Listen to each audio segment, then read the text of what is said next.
So when I was 24, I had this outside sales job. It paid pretty good. I had a little bit of flexibility in that you could build your own schedule as long as you were working 8 hours a day.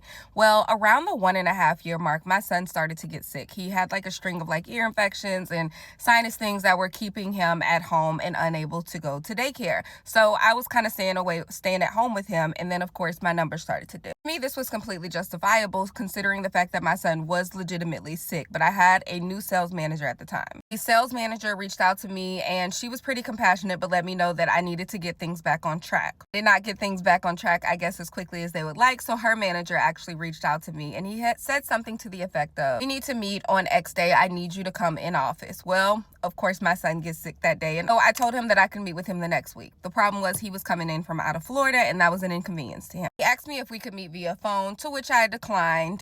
And he sent me an email and he said, "Listen, my wife has been at home before and my kids were throwing up and she was still able to either pick up the phone or show up. You need to jump on the phone." I was gagged. I was like gasped that he would talk to me like that. You don't know my life. You don't know what I'm going through. You don't know what it's like taking care of a sick kid. Like you just said, it's your wife that is at home sick. You don't know what that feels like, how it is to answer the phone. I can't work. My kid is sick.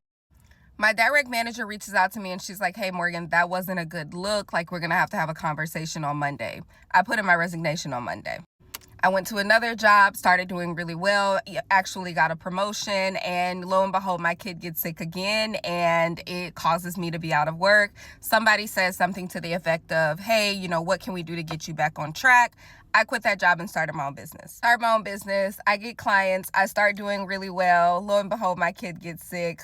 Fast forward a couple months, that business fails. I go back to the workforce. Now I am almost 28 years old in this constant cycle of quitting and starting every time adversity comes up. And I realize that everywhere I go, I am there. The same problems, the same adversity, they are there. And until I learned how to master getting through those things, receiving the feedback, being accountable for my own actions, moving forward, I did not experience true success. Society where people are justifying excuses. I want you to get over yourself.